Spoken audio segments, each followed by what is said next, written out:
Hi friends, இன்றைக்கி நம்ம எங்கே போகிறோன்னா நுப்பந்தல் கோவிலுக்கு தான் போகிறோம். நுப்பந்தல் கோவிலில் கோயில் கொடை இன்றைக்கி.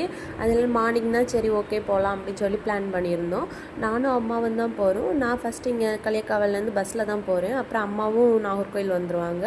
அப்புறம் 2 பேரும் சேர்ந்து நாகர்கோவிலேருந்து நுப்பந்தலுக்கு போகிறோம்.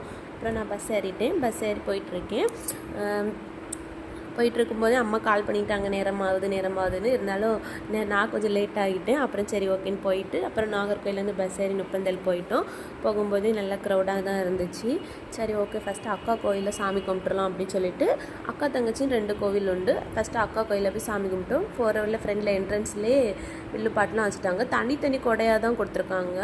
அப்புறம் போய் சாமி தரிசனம்லாம் பார்த்துட்டு விபூதியெல்லாம் வச்சுக்கிட்டு சரி ஓகே அப்படின்னு சொல்லிட்டு தங்கச்சி கோயிலுக்கு போகலாம் அப்படின்னு சொல்லிட்டு வெளியே வந்து தங்கச்சி கோயிலுக்குள்ளே போகும்போது ஃப்ரெண்டில் நிறைய ஊர்வலம் வந்துச்சு. ஊர்வலத்தில் எல்லாருமே சாமி ஆடிட்டு, மோஸ்ட்லி இந்த ஊர்வலத்தில் வந்து நிறைய பேர் சாமி ஆடிட்டு, குழந்தைங்கள்லேருந்து பெரியவங்க வரைக்கும் சாமி ஆடிக்கிட்டே வந்தாங்க. பார்க்கவே நல்லா இருந்துச்சு. அப்புறம் அப்படி சரி ஓகே உள்ளே போயிடலாம் அப்படின்னு சொல்லிட்டு லைனில் வெயிட் பண்ணோம். சாமி கும்பிட லைனில் வெயிட் பண்ணிவிட்டு ஃப்ரெண்ட்லேயே பூவெல்லாம் இருந்துச்சு, தேவைன்னா வாங்கிட்டு போய்க்கலாம்.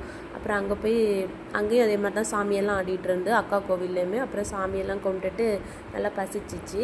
அப்புறம் சாமி பந்தி அன்னதானம் கொடுத்தாங்க அங்கேயே. அப்புறம் அதையும் வாங்கி சாப்பிட்டுக்கிட்டு சரி ஓகே அப்படிலாம் கடையெல்லாம் சுற்றி பார்த்துட்டு ஏதாவது வாங்கலாமா அப்படின்னு சொல்லிட்டு கடையெல்லாம் பார்த்துட்டு இருந்தோம்.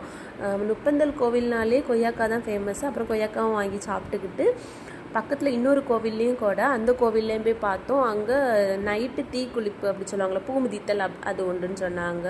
அப்புறம் பஸ்ஸெல்லாம் நல்லா கூட்டம். கொஞ்ச நேரம் வெயிட் பண்ணி மெதுவாக பஸ் ஏறிட்டு அப்படியே வீட்டுக்கு வந்துட்டோம். சரி ஃப்ரெண்ட்ஸ், வீடியோ பிடிச்சிருந்தா அப்படியே லைக் பண்ணி அப்படியே நம்ம சேனலை சப்ஸ்கிரைப் பண்ணிடுங்க. நெக்ஸ்ட் வீடியோவில் பார்க்கலாம். பாய்.